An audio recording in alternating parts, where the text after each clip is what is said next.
उत्तर प्रदेश में कांग्रेस बड़ा खेल करने जा रही है और उत्तर प्रदेश में कांग्रेस किसी की दया पर निर्भर नहीं रहना चाहती है। कांग्रेस किसी के रहमो करम पर चुनाव लड़ना नहीं चाहती है।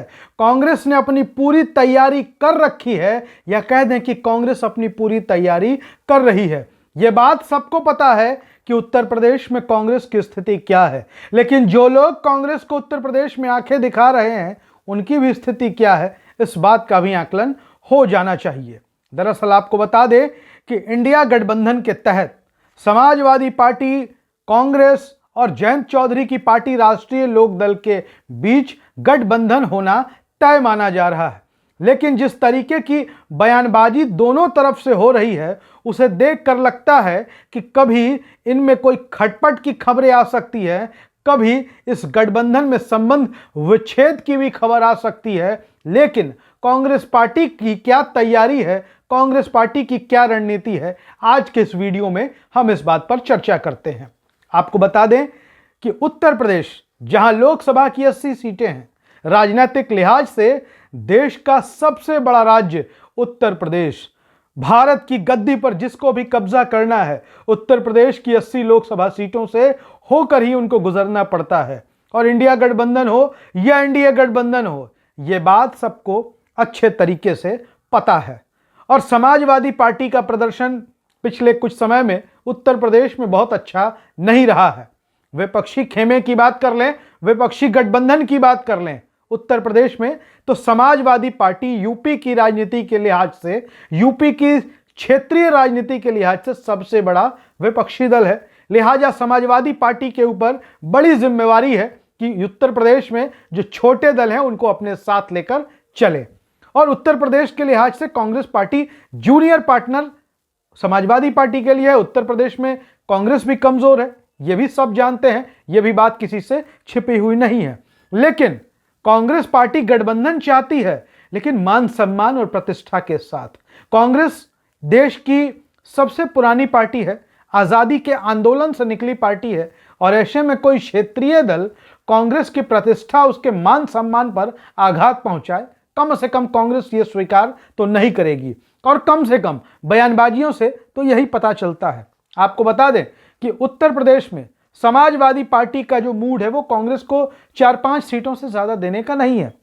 और अगर ऐसा होता है, क्योंकि समाजवादी पार्टी की तरफ से कई बार ऐसे बयान आ रहे हैं सोशल मीडिया पर, आप सपाइयों के आप पोस्ट को देख लीजिए, वो कांग्रेस को 2 सीटों वाली पार्टी बता रहे हैं कि 2 सीटों से ज़्यादा उत्तर प्रदेश में नहीं देना चाहिए, तो कोई 5-7 सीटों पर कांग्रेस का आकलन कर रहा है। एक बात तय है, इंडिया गठबंधन चाहे जिस लेवल पे हो, और इंडिया गठबंधन चाहे जितनी सीटों पर चुनाव लड़े एकजुट होकर, उत्तर प्रदेश में अगर सचमुच समाजवादी पार्टी के नेता जो कह रहे हैं, जो दावा है 5 से सिर्फ 7 लोकसभा सीट कांग्रेस को देने का, और अगर ऐसा होता है तो कांग्रेस निश्चित तौर पे इंडिया गठबंधन से इतर चुनाव लड़ सकती है 40 से ज्यादा लोकसभा सीटों पर।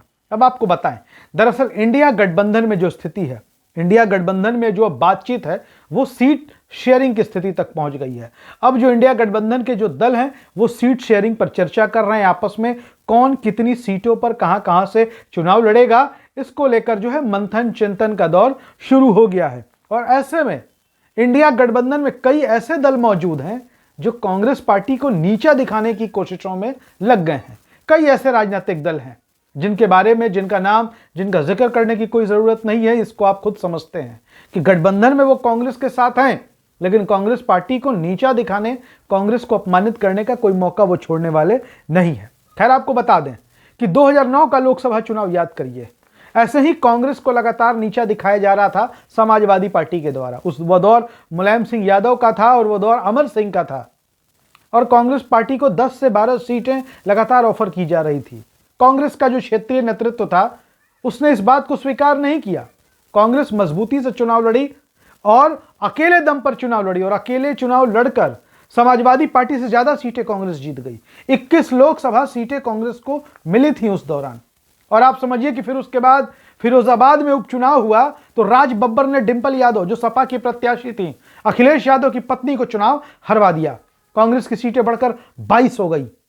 यह स्थिति हुई थी उत्तर प्रदेश में। चूंकि यह चुनाव लोकसभा का है, विधानसभा का नहीं है। विधानसभा का चुनाव अगर होता है तो जाहिर तौर पर विपक्षी खेमे की सबसे बड़ी पार्टी समाजवादी पार्टी ही होगी, लेकिन लोकसभा चुनाव जहां पर राष्ट्रीय मुद्दे हावी होते हैं वहां कांग्रेस का तो असर दिखेगा। हालांकि आपको बता दें कि कांग्रेस पार्टी कम से कम 20 लोकसभा की सीटें उत्तर प्रदेश में चाहती है कि समाजवादी पार्टी के साथ गठबंधन हो। कांग्रेस की पहली कोशिश, प्राथमिकता है कि वो सपा के साथ मिलकर चुनाव लड़े, समाजवादी पार्टी और राष्ट्रीय लोक दल के साथ मिलकर चुनाव लड़े। और कांग्रेस के प्रदेश अध्यक्ष अजय राय, उनका साफ तौर पर मानना है कि हम गठबंधन चाहते हैं लेकिन मान सम्मान और प्रतिष्ठा के साथ चाहते हैं कि कांग्रेस को उनकी संख्या के हिसाब से, प्रतिष्ठा के हिसाब से लोकसभा की सीटें दी जाए। दूसरी तरफ राजनीतिक विश्लेषकों का मानना बड़ा दिलचस्प है। राजनीतिक विश्लेषक कहते हैं कि राहुल गांधी नीतीश कुमार के साथ पहली बैठक में इस बात पर पूरी तरीके से सहमत हो गए थे कि किसी भी लोकसभा क्षेत्र में विपक्ष का एक उम्मीदवार होगा और हर हाल में कांग्रेस का और सपा का गठबंधन होना उत्तर प्रदेश में तय है। सीटें कम ज्यादा होंगी, अगर कांग्रेस को कम भी सीटें मिलती हैं तो 2024 का चुनाव तो कांग्रेस मिलकर लड़ेगी, आगे का नहीं कह सकते। हां, अगर मान सम्मान के साथ कांग्रेस को सीटें मिलेंगी तो गठबंधन आगे भी जारी रहेगा, ना सिर्फ 2024 के लोकसभा चुनाव में बल्कि 2027 के यूपी विधानसभा के चुनाव में भी। देखना दिलचस्प है होता क्या है। वैसे कांग्रेस भी जो है मान सम्मान को अपना मुद्दा जरूर बनाएगी, कांग्रेस अपनी प्रतिष्ठा को जरूर देखेगी, या हो सकता है कि कांग्रेस की जो टॉप लीडरशिप है, शीर्ष नेतृत्व है, उनको इसमें हस्तक्षेप करना पड़े। आप क्या सोचते हैं? उत्तर प्रदेश में सपा और कांग्रेस का गठबंधन अगर हो जाता है तो कितनी सीटें 80 में आ सकती हैं? अपनी राय जरूर लिखिए। वीडियो अच्छा लगे तो शेयर करिए। धन्यवाद।